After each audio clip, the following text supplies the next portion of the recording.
Welcome to our family Ayurveda for life. क्या आप जानते हैं, आपने कभी किसी डॉक्टर से सुना है, आयुर्वेदिक डॉक्टर से, कि आम क्या होता है?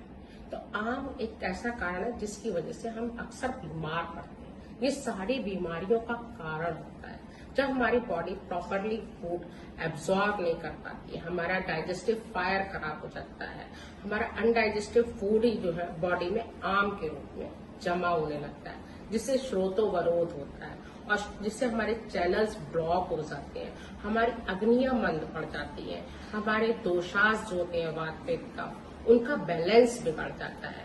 तो ये हमारी बीमारी का कारण बनता है। आम बनने के कई सारे रीजंस हैं। आम एक टाइप का टॉक्सिन होता है। इससे हमारे जो है 7 मेन रीजंस मैं बता रही हूँ आपको।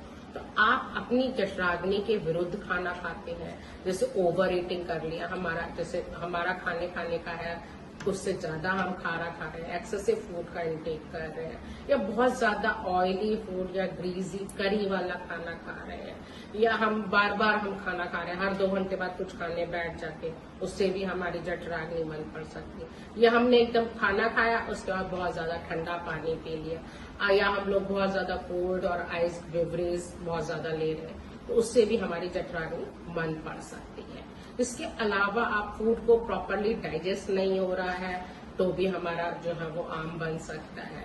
तो इसके अलावा हमारे नेचुरल अर्जेस को हम जब रोकते हैं, जैसे यूरिनेशन के टाइम पे हम यूरिन के लिए नहीं जा रहे हैं, डेफिकेशन के टाइम पर हम उसे होल्ड करते हैं, नहीं जाते हैं, तो ये भी हमारे लिए जठराग्नि को मंद करता है और इससे भी हमारा आम बन सकता है। टॉक्सिन्स हमारी बॉडी में एक्यूमुलेट होते हैं।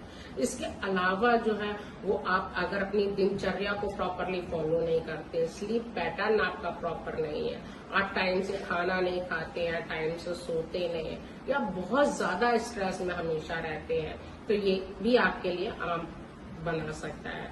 इससे भी आपकी जो है जठराग्नि मंद पड़ सकती है और बॉडी में टॉक्सिन्स जो है एक्यूमुलेट हो सकते हैं। तो ये हमारे शरीर में खाना खाने के बाद रस का निर्माण होता है और इस रस धातु के निर्माण से ही आगे रक्त, मांस, मेद, अस्थि, मज्जा, शुक्र, इन धातुओं का निर्माण होता है।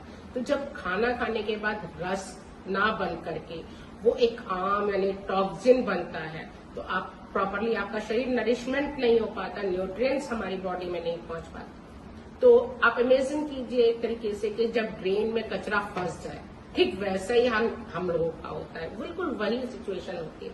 तो आम जो है हमारे शरीर पर ठीक उसी तरीके से इफेक्ट डालता है। अब मैं सिम्टम्स की बात करूं तो आप कैसे पहचानोगे कि हमारे शरीर में आम बन रहा है? तो उसके लिए सबसे पहले है white coated tongue, mainly in the morning में जब होती है।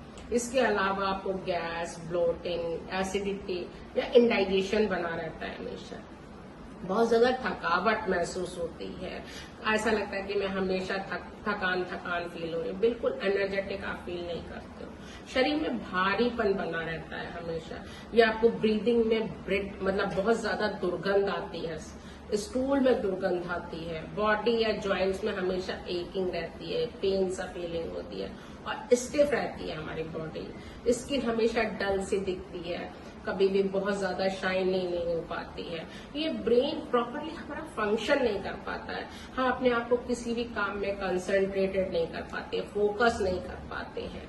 तो इस टाइप के सिम्टम्स जो होते हैं ये हमारे बॉडी में जो आम टॉक्सिन्स जो एक्यूमुलेट हो रहे हैं उसकी वजह से हो रहा है। ये एक तरीके के साइलेंट एनिमी है जो धीरे धीरे बढ़ता चला जाता है और हम बहुत ज्यादा जो है परेशान हो जाते हैं, हमारे बॉडी में अपाच, डलनेस, ये सब कुछ होता है उसकी वजह से। और उसके बाद धीरे धीरे ये बाद में, पहले तो शुरुआत में आपको ऐसा लगेगा बस यही सब कुछ है, उसके बाद आपको क्रॉनिक डिसीजेज होने के चांसेस हो जाते हैं, ऑटो इम्यून डिसीजेज जिसमें सबसे ज्यादा कॉमनली होती है, जिसमें जॉइंट पेन होना शुरू होता है, आपको आर्थराइटिस हो सकती है, या स्किन डिसीज बहुत कॉमनली हो सकती है। इसके अलावा इससे metabolic disease like diabetes, hyperlipidemia, obesity भी हो सकती है।